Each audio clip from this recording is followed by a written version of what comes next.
दरम्यान वाईन विक्रीच्या निर्णयावरून राज्यात विरोधकांनी सरकारवर जोरदार टीका केली। त्यावर आता उपमुख्यमंत्री आणि राज्याचे पर्यटन मंत्री आदित्य ठाकरे यांनीही टीकेला उत्तर दिलंय। वाईनवरून विनाकारण गैरसमज करण्यात येत असल्याचं अजित पवारांनी म्हटलंय, तर फडणवीस टीकाच करत असल्याचं देखील वक्तव्य आदित्य ठाकरेंनी केलंय। आपल्यामध्ये कारण नसताना गैरसमज करण्यात आलेला आहे। वाईन आणि दारू ह्याच्यामध्ये जमीन आसमानाचा फरक आहे। वाईन अनेक वर्ष आपल्या राज्यातले अनेक शेतकरी वेगवेगळ्या प्रकारची फळं तयार करतात आणि त्याच्यातून द्राक्षामधनं वाईन तयार होते, त्याच्यामध्ये काजूमधनं वाईन तयार केली जाते। त्या संदर्भामध्ये असे अनेक प्रकारची फळं आहेत की त्याच्यातून वाईन तयार केली जाते। मी त्यांना काही उत्तर देणार नाही, कारण प्रत्येकाच्यावर टीका त्यांचं सुरू असते। मला वाटतं महत्त्वाची गोष्ट हीच आहे की आपण बघत असाल की एकंदरच महाराष्ट्राच्या मार्गावर पुढे चाललेला आहे। लोकांचा विश्वास ह्या महाविकास आघाडी सरकारवर आहे आणि जे काही धोरण आम्ही घेत आहोत हाती ते लोकांच्या हितासाठी घेत आहोत, राज्याच्या हितासाठी घेत आहोत। राज्याचा महसूल असेल किंवा राज्याचे इतर काही पैलू असतील ते बघूनच आम्ही पुढे जात आहोत। आणि आता आपण बघत असाल की आज जे शहरीकरण वाढत आहे त्याच्यावर देखील चर्चा झालेली आहे। आपण प्रत्येक पैलूवर थोडं लक्ष घालून आपण काम करत राहू। सोबतच काहींनी जाणीवपूर्वक मध्यराष्ट्र वगैरे बोलून या विषयाला महत्त्व दिल्याची टीकाही अजित पवारांनी विरोधकांवर केली। पाहुयात ते काय म्हणाले।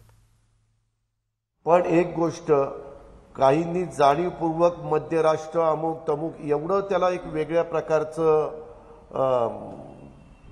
महत्त्व दिलेलं आहे किंवा आणखीन काही केलेलं आहे। शेवटी आम्ही पण सरकारमध्ये काम करत असताना जनतेचं नुकसान होईल किंवा आणखीन काही होईल। आता सुविधा देणं वेगळं, मी तुम्हाला मध्य प्रदेशची जर माहिती दिली पण पुन्हा तुम्ही म्हणाल हे कसं काय, मग तुम्ही मध्य प्रदेशचं कशाला उदाहरणं देता। मध्य प्रदेशने तर घरपोचच्या संदर्भातले निर्णय घेतलेले, ठीक आहे, ते त्यांना लागला, जनतेने दिलेलं ते मुख्यमंत्री आणि मंत्रिमंडळ आहे त्यांनी तो निर्णय घेतला।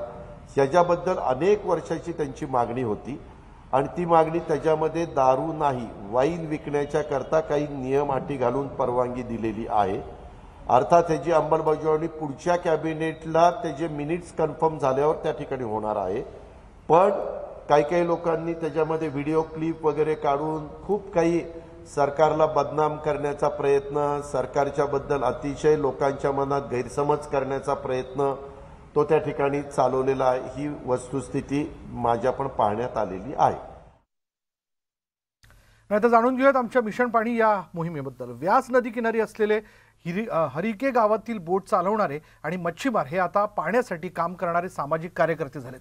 व्यास नदीवरील काही भागात मोठ्या प्रमाणात डॉल्फिनचं वास्तव्य, मात्र या परिसरातील डॉल्फिनचा अधिवास नष्ट होण्याच्या मार्गावर आहे। डॉल्फिनला वाचवण्यासाठी स्थानिक लोक नदीची पूजा करतात, मात्र लोकांना यापेक्षा अधिक चांगलं करायचं होतं आणि त्यावेळी तिथे दाखल झाली WWF इंडिया डॉल्फिन मित्र संघटना। ही संघटना नदीमधील जीवांच्या रक्षणासाठी काम करते। पाहूयात यावरील एक स्पेशल रिपोर्ट।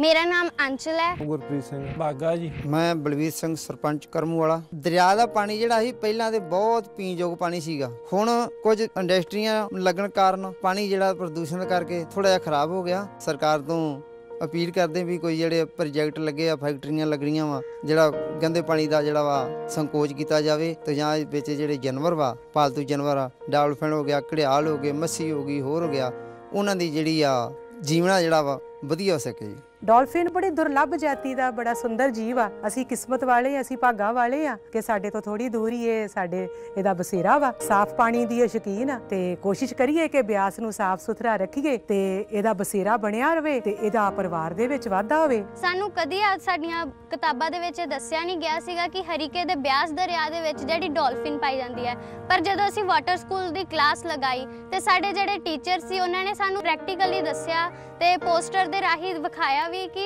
ਜਿਹੜਾ ਬਿਆਸ ਦਰਿਆ ਦੇ ਵਿੱਚ ਡਾਲਫਿਨ ਪਾਈ ਜਾਂਦੀ ਹੈ। ਮੈਂ ਕਰਮੂਵਾਲ ਦਾ ਰਹਿਣ ਵਾਲਾ। ਕੰਮ ਮੇਰਾ ਬੇੜੀ ਦਾ 6 ਸਾਲ ਹੋ ਚੱਲੇ ਬੇੜੀ ਬੰਦੇ ਨੂੰ ਤੇ ਮੈਨੂੰ WWF ਵਾਲੀ ਟੀਮ ਮਿਲੀ ਲਾ ਮਹਿਕਮਾ। ਫਿਰ ਮੈਂ ਦੂਜਾ ਉਹਨਾਂ ਨੂੰ ਦੁਬਾਰਾ ਦਾ ਖਬਰ ਦੇਣ ਲੱਗ ਪਿਆ ਵੀ ਇਸ ਤਰ੍ਹਾਂ ਇੱਥੇ ਨਿਕਲਦੀ ਆ।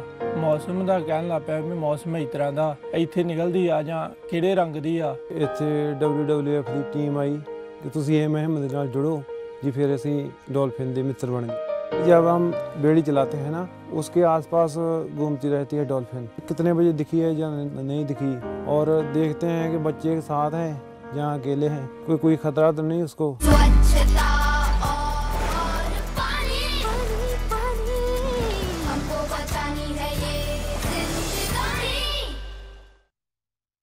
यानंतर दुपारच्या बातम्यांमध्ये इथेच थांबणार आहोत। पहा फक्त न्यूज 18 लोकमत।